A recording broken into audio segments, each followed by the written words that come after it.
စိတ်ကပူလို့ရှိရင်နှလုံးသားပူစိတ်ကအေးရင်နှလုံးသားအေးနှလုံးသားအေးရင်သွေးအေးတယ်လူတစ်ကိုယ်လုံးချမ်းသာနှလုံးသားပူရင်သွေးပူတယ်လူတစ်ကိုယ်လုံးဆင်းရဲတယ်စိတ်ကြောင့်မို့လို့ဟုတ်လားစိတ်ပူလို့ရှိရင်စိတ်ရဲ့မိယာနှလုံးသားမှာတစ်ဆင့်တစ်ကိုယ်လုံးဟာဆင်းရဲတယ်ပင်ပန်းတယ်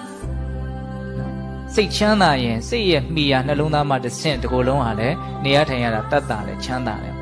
ဒါဒီမှာပြောထားတယ်ဟရိယတတန်တေနှလုံးသားရဲ့ငြိမ်အေးခြင်း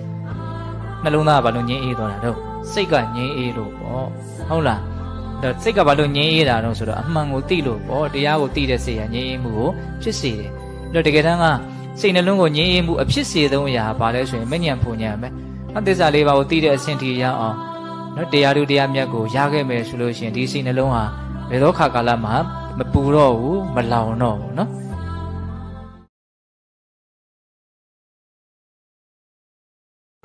စိတ်ကပူလို့ရှိရင်နှလုံးသားပူစိတ်ကအေးရင်နှလုံးသားအေးနှလုံးသားအေးရင်သွေးအေးတယ်လူတစ်ကိုယ်လုံးချမ်းသာနှလုံးသားပူရင်သွေးပူတယ်လူတစ်ကိုယ်လုံးဆင်းရဲတယ်စိတ်ကြောင့်မို့လို့ဟုတ်လားစိတ်ပူလို့ရှိရင်စိတ်ရဲ့မိယာနှလုံးသားမှာတစ်ဆင့်တစ်ကိုယ်လုံးဟာဆင်းရဲတယ်ပင်ပန်းတယ်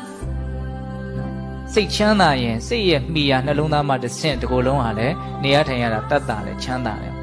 ဒါဒီမှာပြောထားတယ်ဟရိယတတန်တေနှလုံးသားရဲ့ငြိမ်အေးခြင်းနှလုံးသားကဘာလို့ငြိမ်အေးသွားတာတော့စိတ်ကငြိမ်အေးလို့ပေါ့ဟုတ်လားဒါစိတ်ကဘာလို့ငြိမ်အေးတာတော့ဆိုတော့အမှန်ကိုသိလို့ပေါ့တရားကိုသိတဲ့စိတ်ကငြိမ်အေးမှုကိုဖြစ်စေတယ်ဒါတကယ်တမ်းကစိတ်နှလုံးကိုငြိမ်အေးမှုအဖြစ်စေသုံးအရာဘာလဲဆိုရင်မဉဏ်ဖူဉဏ်ပဲအသစ္စာလေးပါးကိုသိတဲ့အဆင့်ထိရအောင်နော်တရားတို့တရားမြတ်ကိုရခဲ့မယ်ဆိုလို့ရှိရင်ဒီစိတ်နှလုံးဟာဘယ်တော့ခါကာလမှာမပူတော့ဘူးမလောင်တော့ဘူးနော်